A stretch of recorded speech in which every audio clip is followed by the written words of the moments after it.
Donc, quand tu trouves une grâce manifestée dans l'Ancien Testament, c'est parce que le patriarche a rencontré le pré-Internet. Tu vas dormir, tu te vois t'adresser à un public mondial dans le stade. Quand tu te réveilles, tu l'entends. Après un moment, toutes les forces de l'esprit sont mobilisées dans cette direction. Je ne peux pas te dire combien de fois j'ai rêvé de parler à des stades bondés. Je ne peux pas te dire combien de fois j'ai rêvé de voir des gens se lever de leur chaise roulante. Je ne peux pas te dire. Je l'ai vu, je l'ai mangé, je l'ai coupé jusqu'à ce qu'il m'inonde. Parfois, tu es à l'école, tu t'endors, tu es déjà dans la croisade, parce que la chose t'a saturé. Et pas trop longtemps, elle devient ta manifestation. C'est un domaine où tu dois développer ta capacité. Donc certains d'entre vous, vous pourriez avoir besoin d'aller supprimer toutes vos applications et d'en télécharger de nouvelles. Parce que à cause de ce que tu vois, il y a tu sais la façon dont l'Internet est conçu maintenant, il y a un système d'algorithmes, si tu cliques sur de la pornographie, tu n'as pas besoin de cliquer à nouveau. Ils te fourniront assez, ils te fourniront, tu en auras assez. Si tu cliques sur n'importe quoi, ils savent « Ah, tu es intéressé ici on y va ». Ils te chargeront ça. Si tu cliques sur le football, tu n'as pas besoin de cliquer à nouveau. Ils te chargeront ça. Tu en auras plus qu'assez. Clique sur de la musique séculière. Tu n'as pas besoin de cliquer. Dès que tu prends ton téléphone, ils s'aligneront. C'est ce que tu as demandé. Nous sommes là pour te nourrir. Et ils te nourriront bien. Et donc, si tu sais que tu veux développer cette capacité, tu dois rééditer ton monde. Écoute, tu n'es pas faible. Tu n'es pas infructueux. Tu manifestes simplement ce que tu as vu et entendu au fil des années. Si tu changes ton régime, tu seras étonné de la force que tu commanderas. Tu seras étonné. Tu n'es pas faible. Tu n'es pas faible. Tu as vu la mauvaise chose. Tu as entendu la mauvaise chose. C'est pourquoi tu penses que tu es faible. Change ton régime. Au début, tu pourrais ne pas l'aimer, mais continue juste. Regarde-le. Quelque chose t'arrive. Après un moment, ce que tu vois et entends te formera à l'aimer. Tu commences à regarder des vidéos de miracles, tu commences à regarder des discours motivants sur des leaders mondiaux, sur des géants économiques qui ont changé leur monde. Tu regardes. Après un moment, ton cerveau n'aura plus de données, donc il devra aller aux données disponibles. Et tu commences un nouveau processus. Et ce processus te mènera là où tu devrais être. Tu veux être un homme d'affaires? Combien d'hommes d'affaires chrétiens qui réussissent bien que tu écoutes chaque jour? Tu veux être un apôtre, un faiseur de miracles. Combien d'apôtres écoutes-tu chaque jour? Tu veux devenir un leader mondial. Combien de leaders chrétiens ils sont partout? Combien en écoutes-tu? Combien en regardes-tu? C'est ce qui changera ta vie. Capacité à visualiser. Numéro 2. Deuxième domaine de développement de capacité est de demeurer, monsieur. Développe la capacité à demeurer dans la présence de Dieu. Je te le dis, il y a quelque chose qu'il te fait. Le diable créera un système qui te fera haïr Dieu et sa présence. Mais si tu veux devenir fructueux par Dieu, tu dois apprendre à rester avec lui. Dans Marc 3,14, il a dit « Il les a appelés pour être avec lui afin qu'il les envoie. » Si tu n'es pas avec lui, il ne peut pas te mobiliser. Tu dois être avec lui. Écoute, apprends ça. Il vaut mieux aller dans ta chambre de prière et dormir là que de dormir devant une télévision. Donc même si tu te sens somnolent, vas-y, dors et réveille-toi et prie. Si tu dors en priant, laisse la prière jouer en fond. Joue une chanson de louange, dors en priant. Il n'y a pas de loi qui dit que tu dois être éveillé chaque fois que tu pries. La chose la plus importante est que tu sois sous l'ombre. Reste là. Écoute ce que la Bible dit. Ésaïe 40, 28 à 31. Tu verras des choses étonnantes. Vois, il y a des choses dans les Écritures. Connais-les, ta vie changera. Il a dit « N'as-tu pas su, n'as-tu pas entendu, que le Dieu éternel, le Seigneur, créateur des extrémités de la terre, ne se fatigue pas, ni ne lasse ?» Il a dit « Il n'y a pas de recherche de sa compréhension. Il te donne Dieu. » Et puis il est allé plus loin. Il donne la puissance aux faibles. Il te montre maintenant que c'est qui Dieu est, mais Dieu est aussi assez généreux pour aider ceux qui ne sont pas là à venir là. Donc il te dit ce que Dieu peut faire pour toi, mais il te dira aussi comment Dieu le fera. Il donne la puissance aux faibles. Il a dit à ceux qui n'ont pas de force, il augmente leur force. Il a maintenant dit, au cas où tu penses que tu n'as pas besoin de ce que Dieu donne, laisse-moi te faire comprendre, même les jeunes se fatigueront. Parce que parmi les hommes les plus forts sont les jeunes. Il a dit, les jeunes hommes tomberont complètement. Cela signifie, ils sont tombés les choquants. Ce sera plus proche, les jeunes hommes tomberont complètement. Il a dit, mais ceux qui attendent le Seigneur, donc les gens à qui Dieu augmente la force, ce ne sont pas les chrétiens, ce ne sont pas, vraiment, au lieu de ceux qui, attendent le Seigneur. Il a dit, alors ils renouvellent leur force. Et il n'a pas juste dit, ils renouvellent leur force et la laisser en suspens. Il a dit, ils montent avec des ailes comme les aigles. Vois, quand tu restes avec Dieu, quelque chose t'arrivera que toi aussi tu seras choqué. Tu te demanderas, est-ce moi? Il y a 6 mois, j'étais un mendiant. Il y a 10 mois, j'étais un fornicateur. Il y a 5 mois, j'avais à peine de la nourriture. Qu'est-ce qui s'est passé? La force est venue à toi. Il a dit, il monte. Cela signifie, tu n'attends pas d'être porté. Tu as maintenant appris une façon de monter. Ils montent avec des ailes comme les aigles. Il a dit, ils courent, ils ne se fatigueront pas. Ils marchent, ils ne s'évanouiront pas. Donc la fatigue et la lassitude disparaîtront de ta vie. Non parce que tu as apporté quelque chose, tu as juste attendu. Si tu passes du temps avec Dieu, ce qui sortira de toi, ta génération ne pourra pas s'en remettre. Dans Ésaïe 16,15, il dit « Tu étais une terre dévastée ». Il a dit « Aucun homme ne passait par toi ». Il a dit « Mais je te ferai une excellence éternelle, la joie de nombreuses générations ». Quand Dieu veut te bénir, ta génération est trop petite pour en recevoir. Il y a des choses que Dieu fera avec toi dans 60 ans, après que tu seras parti, que ta génération lira et la génération suivante réalisera le poids de ce que tu as présenté à ton monde. Mais la technologie est dans quoi? Attendre. C'est une génération impatiente. Tout est pressé. Nous cuisinons vite, nous voyageons vite, donc nous pensons que Dieu sera en train de courir. C'est un roi. Tu attendras jusqu'à ce qu'il apparaisse. Tu attendras. C'est un roi. Il attendra. C'était par son propre témoignage. Regarde Moïse, à l'âge de 80 ans, monter le mont Sinaï. Seul Dieu savait combien de jours il a gravi cette montagne. Seul Dieu savait les impoules qu'il devait avoir. Il est apparu. Il a supposé que Dieu viendrait et dirait « Viens ». Il a essayé. Dieu n'est pas apparu. Le gars est resté là pour encore 6 jours. C'est après 6 jours que Sa Majesté est arrivée, parce que Dieu ne vient pas en retard. Quand il vient, c'est le moment. Sa Majesté est arrivée, et quand il a fini avec Moïse, alors que Moïse descendait, la Bible a dit « Même Moïse ne savait pas que la peau de son visage avait changé, parce que comme il l'a vu, il est devenu comme lui. » Donc le Moïse qui est monté était différent de celui qui est descendu.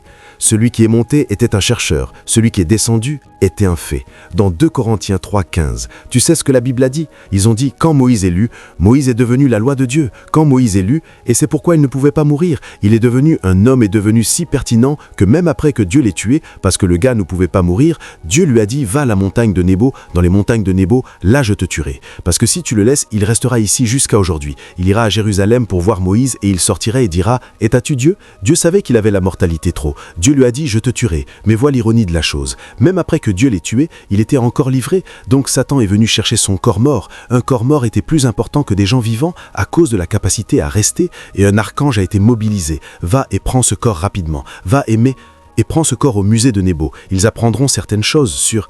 Ils attendent le Seigneur, un homme avec des ailes comme l'aigle. Écoute, être fructueux n'est pas un problème. Quelle est ta capacité? Tu vas dans la présence de Dieu, Père, je te remercie pour aujourd'hui. Tu es heureux et tu sors en courant et tu veux affecter ta génération. Sais-tu combien de femmes stériles sont sur terre? Sais-tu combien d'orphelins sont sur terre? Sais-tu combien de malades sur terre? Sais-tu combien de gens confus sur terre? Tu penses que tu portes la connaissance de la biologie et de la philosophie que tu as lu à l'université pendant 4 ans pour aborder le problème de milliards de personnes?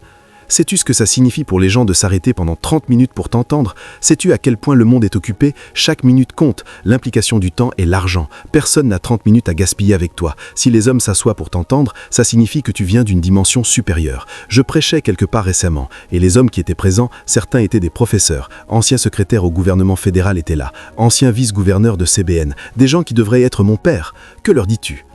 Tout ce que tu as lu, ils l'ont lu et ils ont vécu cette vie 3 fois ton âge. Donc ils ont de meilleures expériences. La seule façon dont tu peux parler et qu'ils entendront et diront que tu as bien fait est quand tu parles de la supérieure. Parce que le Très-Haut n'est pas de l'ancien des jours lui-même. Habite. Si tu veux affecter ta génération, écoute-moi, tu dois maîtriser comment demeurer. Cette chose qui te chasse de ta chambre de prière, mieux vaut aller la combattre. Cette chose qui te chasse de la présence de Dieu, si tu veux être fructueux, mieux vaut aller déclarer sur cette chose. La prochaine fois que tu vas dans ta chambre de prière, verrouille la porte. Dis-toi, je ne te quitte pas avant après 10 heures. Si je vais mourir, je mourrai ici, parce que c'est là que mon avenir est. Ton avenir n'est pas en Amérique, il est sur l'autel. Regarde ce que le psaume 91 dit. Lisons-le. Psaume 91 à partir de celui-ci. Je sais que la plupart d'entre nous prions ça, et c'est bien de le prier. Mais il ne te dit pas de prier ça, il te dit quelle devrait être ta réalité. Il a dit, celui qui habite pas... Ce n'est pas un chrétien. Quiconque habite, donc si un chrétien n'habite pas, il souffrira. Celui qui habite.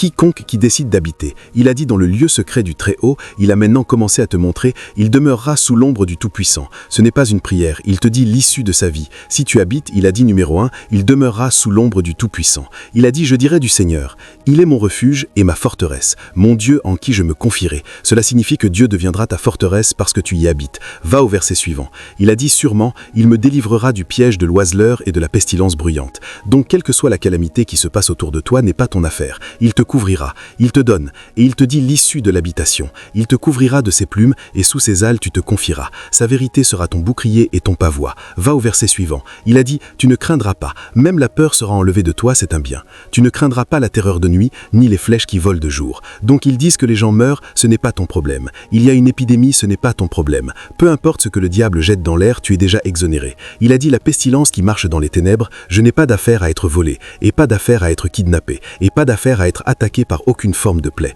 Il a dit, la destruction qui dévaste, toutes ces choses tu n'as pas d'affaire avec. Il a dit, 1000 tomberont à ton côté, 10 000 à ta droite. Il dit cela ne s'approchera pas de toi. Pas parce que tu fuis ça a assez d'intelligence pour t'éviter. Et ce n'est pas parce que tu pries. Tu ne te réveilles pas chaque jour et dis non, professeur. Ça ne s'approche pas de toi parce que tu habites déjà. Et pourquoi? Il dit seulement avec tes yeux tu verras et tu entendras les nouvelles. Et la raison est à cause de ce qu'il a dit au verset 1 et ce qu'il a dit au verset 9. Il a dit, parce que tu as fait du Seigneur qui est mon refuge, même le Très-Haut ton habitation. Si tu restes avec Dieu, il n'y a aucun moyen que tu ne sois accompli. Si tu veux vendre de l'eau, si tu vends des pantoufles, si tu veux vendre des voitures, peu importe ce que tu fais, ce n'est pas le fait tu prospéreras. L'écriture du psaume 1, il y a un moment, béni est l'homme qui ne marche pas selon le conseil des impies, mais qui se tient dans la voie des pécheurs, mais assis au siège du conseil. Il a dit, mais son plaisir est dans la loi du Seigneur, et sur cette loi il médite jour et nuit, c'est demeurer. Il a dit, c'est comme l'arbre planté près des rivières d'eau vivante, il produit son fruit en sa saison, il ne manque pas, il y a de la précision dans la productivité. Il a dit, ses feuilles ne se flétriront pas. Si tu demeures. Vois, développe la capacité à demeurer, ma sœur. Développe la capacité à demeurer en Dieu. Ça peut être difficile au début. Ne t'inquiète pas. Commence à un point. Le Saint-Esprit ne t'aidera pas. La Bible a dit, des veuves ont ramené leur fille à la vie. Ce n'est pas pour les professeurs. Tu n'as pas besoin d'être éduqué. Reste juste avec Dieu. Commence à lui parler du niveau où tu le connais. Et regarde ce qui arrive à ta vie après 1 mois. Après 2 mois. Après 2 mois, tu ne pourras pas l'expliquer. J'ai enseigné ces principes encore et encore. Parfois, je rencontre des gens dans l'avion. Je voyageais l'autre fois. Je me suis juste assis avec l'homme pour dire « Est-ce toi ?» Le premier problème qu'il avait, c'est que tu sembles plus petit que tu continues. J'ai dit peut-être c'est la technologie. C'est moi. Il m'a maintenant secoué et a dit « Merci, que Dieu te bénisse ». C'est un homme d'affaires. Il a appliqué toutes les stratégies qu'il connaissait. Pas de celles qu'il a étudiées en économie et celles qu'il a étudiées de son maître qui l'a mentoré. Rien ne marchait. Et j'ai commencé à lui enseigner « Restez avec Dieu ». Il est juste resté là. Un jour, il s'est réveillé, il sortait, il a entendu la voix et cette voix commençait à venir à lui. Ses investissements, la voix lui dira « Fais celui-ci, investis ici, ne fais pas ça, ne fais pas ça ». C'était comme suivre une compasse, suivre un navigateur. C'est comme ça que les affaires ont commencé à monter. De capital de 4 millions, comme il me parlait, il était déjà à plus de 900 millions. Et il a dit qu'il voyageait pour négocier un autre ce jour-là. Tout a changé et il ne pouvait pas y croire parce que cette voix était toujours là, mais il ne pouvait pas l'entendre. La terre était trop bruyante. Donc Dieu a parlé, la voix était dans d'autres voix. La voix de Dieu n'est pas forte, elle est seulement distincte. Et tu dois t'entraîner à la capter. Et la façon de t'entraîner est de demeurer parce que quand elle vient dans une voix calme et petite, beaucoup de gens ne restent pas avec Dieu. Donc le bruit du monde éclipse la voix qui les mènera à leur productivité. Développe la capacité. Développe la capacité à demeurer chaque jour 1 heure, 2 heures, 3 heures. Vas-y et commence à grandir dedans. Dis-toi, je grandis maintenant parce que je peux faire taire mon esprit en sa présence de 6 heures. Vois comment ta vie tournera. Tu seras choqué. Je connais la place de la prophétie et j'en parlerai, mais je te dis des choses qui devraient définir ta vie. Ça rendra la prophétie plus rapide. Dieu ne court pas dans le monde. Tu dois l'attendre. Numéro 3. Tu veux être fructueux, l'humilité. Matthieu 5,5. Je te montre pourquoi notre génération lutte. Ils disent « Bénis sont les doux ». Il a dit « Car ils hériteront de la terre ». Donc, quand un homme devient humble, il n'a pas seulement ce pour quoi il travaille. Même le travail des autres lui est attribué. Tu sais, Jésus a dit « D'autres ont travaillé, je vous ai envoyé dans la moisson ». Donc, il y a une possibilité d'hériter de bénédictions déjà faites dans ce monde. Une des façons d'y entrer est par l'humilité. Dieu cherche des gens humbles pour leur donner des héritages. Mais le problème, c'est que la plupart d'entre nous sont trop pleins de nous-mêmes parce que le monde nous a appris que nous devons nous emballer. Et l'idée d'emballage est de t'accepter toi-même et d'agir et de te présenter de la façon dont Dieu ne t'a pas présenté. Et c'est pourquoi beaucoup échouent. Dans Jacques 4, 6 et 10, tu verras verras cette écriture. Humilie-toi sous la main puissante de Dieu. Il a dit en temps opportun, Dieu t'élèvera. Il t'élèvera. Dieu est dans l'affaire d'élever les hommes. Mais un critère qu'il recherchera est l'humilité. Tu penses pourquoi Moïse était si grand? Dans Exode 7:1, Dieu a dit à Moïse, je t'ai fait un Dieu pour Pharaon. Pourquoi était-il si grand? Nombre 12:3, il était le plus doux de tous les hommes sur terre. Donc, Dieu était celui qui l'a élevé. La plupart d'entre nous sont trop orgueilleux pour la bénédiction qui arrive. Tu n'as encore rien. Tu te comportes comme un païen. Est-ce que Dieu te donne l'autorité? Autorité pour lier une nation. Si tu penses que tu prendras ce risque, capacité. Écoute, dis-toi. Je refuse d'être fier. Vois, parfois modèle ta vie pour démontrer l'humilité. Quand les gens veulent se montrer, toi tu descends. Apprends-toi comment être humble et marque ton propre script. Marque ton propre script. Ne pense pas que tu es plus grand que ton frère. S'il pense qu'il est plus grand, encourage-le. Que Dieu te bénisse. Ma prière est que tu sois plus grand. Quand tu veux secouer quelqu'un et qu'il veut prouver qu'il est plus grand que toi, qu'il est plus âgé que toi, plie-toi. Ne fais pas je vais le rendre facile pour toi. Plie-toi. Saluer, ça ne te prend rien. Mais la chose, c'est que Dieu regarde. Dieu regarde. Dans la vue de l'exaltation, c'est la personne avec une tête basse qui sera exaltée. Celui qui se tient comme ça descendra. Capacité. Pour la fructuosité, nous sommes à court de temps. Je vais juste lister les 3 autres. Va et regarde-le dans l'écriture. Si tu fais ces choses, monsieur, il n'y a aucun moyen que tu ne sois pas fructueux. Pierre parlait de certaines de ces choses dans 2 Pierre 1 du verset 6 au verset 8. Il a dit si tu fais ces choses, tu dois prospérer. Ce n'est pas possible que tu échoues. Je te dis tu dois prospérer. Développe la capacité dans le domaine de l'humilité. Refuse l'orgueil. Partout où tu agis fier, retourne à Dieu et pleure et dis aide-moi. Et si dans l'orgueil, tu as été arrogant envers quelqu'un, retourne et excuse-toi. Tu t'entraînes toi-même. C'est comme ça que tu élargis ta capacité. Tu élargis ta capacité en disant à Dieu de t'aider et en prenant rapidement responsabilité pour chaque comportement arrogant. Même nous allons prêcher parfois, je dis certaines choses. Je reviens et dis désolé. Cette chose que j'ai dit, c'est je suis un homme fier. Dieu m'aide. S'il te plaît, supporte-moi. Je ne le dirai plus. Comme tu le fais comme ça, tu as mis quelque chose dans ta conscience. La prochaine fois que cette chose vient, tu la tueras. Parce que ce qui déterminera si tu entres dans ton prochain niveau, c'est le degré de ton brisement. David savait ça. La différence entre David et Saül, c'était l'humilité. Sinon, Saül aurait été un meilleur roi. Il était un guerrier depuis sa jeunesse, mais David était un homme brisé. Le moment où tu réprimandes David, chair et chair, il déchirera sa gorge et se repentira. Dieu te dira, les gens regardent maintenant, si tu dois me corriger, corrige-moi à l'intérieur. Viens à l'intérieur maintenant. Pourquoi me réprimanderais-tu en public? Il n'est pas intéressé à prendre la correction, c'est ce que les gens pensent. Et c'est comme ça qu'il a tourné sa propre nation de sa propre main. Samuel lamentait sur Saül, car il aimait l'homme. Et Dieu a dit, je l'ai rejeté. Pas parce qu'il n'est pas un bon guerrier, mais parce que son orgueil ne laissera pas marcher avec lui. Capacité. La première capacité que tu dois développer est la reconnaissance. Certaines personnes ne peuvent pas être fructueuses parce qu'elles sont ingrates. Tu aides quelqu'un, le délivres de quelque part ou d'une situation, quand il est maintenant délivré, il vient et dit « Salut, cette petite aide que tu m'as donnée l'autre jour, cette petite aide. » Donc, l'aide est maintenant petite. La prochaine fois, tu ne verras pas cette petite aide. Tu fais quelque chose pour eux, ils disent « Je suis agréable. » Tu sais, c'est comme ça. Ils ne montrent pas de gratitude. Ils ont soudainement découvert qu'ils ont un accent américain. Oh, l'autre jour, ils viennent et disent « Merci pour l'autre jour. Merci pour l'autre jour. » La prochaine fois, cet autre jour durera 1 an. Je te dis pourquoi nous ne sommes pas fructueux. Parce que parfois, juste une aide shift tout le business. Mais la personne qui devrait t'aider refusera parce que tu ne qualifies pas pour ça. C'est un vestige d'aider un homme ingrat. C'est un vestige. Et c'est pourquoi la plupart d'entre eux ne sont pas agréables. Tu aides quelqu'un, tu fais quelque chose à quelqu'un, le jour même où il est annoncé, ce jour-là tu deviens son ennemi. C'est le monde dans lequel nous vivons. Ingratitude. Et quand Dieu voit ça, Dieu t'évitera d'abord. Dans Jérémie 3:1-19, la Bible a dit « Deux procédera la voix de l'action de grâce et le son de ceux qui font la joie. » Et il a dit « Je les multiplierai. » Le moment où tu deviens agréable, la multiplication est naturelle. Regarde la vie de Jésus. Partout où Jésus multipliait les choses, la première chose qu'il faisait, c'était « Je te remercie, ô Père ». Jean 6:11. Même quand Jésus ramenait les morts à la vie, c'était la gratitude. « Père, merci parce que tu m'entends toujours. Lazare sort. » La clé de la fructuosité est l'agréabilité. Donc, si tu veux être fructueux, développe cette capacité. Quelqu'un fait quelque chose pour toi qui est très petit. Ce n'est pas de la politique, frère. Je veux juste que tu saches que je suis agréable. Merci beaucoup. Ce que tu as fait pour moi signifiait tellement pour moi. Je ne le prends pas à la légère. Merci. Et que le Seigneur te bénisse et t'augmente. Comme tu le remercies, tu dis « Attends, je pensais faire celui-ci, mais je ne l'ai pas dit. Tu ne l'as pas traversé. Il ne t'a pas appelé. Il l'a appelé dans son cœur. Maintenant que tu as montré de gratitude, prends plus, prends plus, prends plus. » Écoute, même si tu veux rentrer dans une porte, quelqu'un attend et dit « Entre ». Fais « Merci beaucoup, je suis reconnaissant ». À partir de très petites choses, développe-le pour que tu deviennes sincèrement reconnaissant. Ça t'ouvrira des portes et ça t'augmentera. Va et regarde ceux qui sont vraiment riches et font un impact, tu les verras très reconnaissants. C'est l'homme pauvre qui fume que les choses veulent intimider. Est-ce cette petite chose qu'il a faite pour moi qu'il pense? C'est le problème.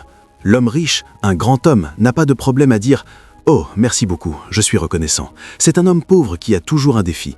Imagine cet homme, juste parce qu'il m'a donné un lift. Il pensait que, je ne dis pas que quiconque devrait contrôler ta vie parce qu'il t'aide, mais je dis, sois délibéré en étant reconnaissant si tu veux être fructueux. Les deux derniers, c'est donner et prophétie. Va et étudie-le. Le Saint-Esprit te donnera la compréhension. Dans Proverbe 11, 25, il a dit « L'âme libérale sera engraissée ». Il dit « Celui qui arrose sera lui-même arrosé ». Tu ne verras jamais aucune récolte pousser, sauf si tu disperses d'abord des semis. Si tu ne disperses pas, rien ne poussera. Les gens qui ne sont pas productifs, ils veulent toujours garder tout pour eux-mêmes. C'est pourquoi ils restent petits. Ils pensent que c'est de la sagesse. Garde tout ce que tu gardes, tout ce que tu peux, et sois gentil tout ce que tu obtiens. Et garde-le. Ou comment le mettent-ils? Ils rassemblent tout. La Bible dit ça ne marche pas comme ça. Donne une portion à 7, donne une portion à 8. Tu ne sais pas le mal qui vient sur la terre. Il a dit « Le matin, sème ta semence. Le soir, ne retiens pas ta main. » Certaines personnes sont si avares que, même à l'église, elles cherchent une justification pourquoi elles devraient donner à Dieu. C'est Dieu.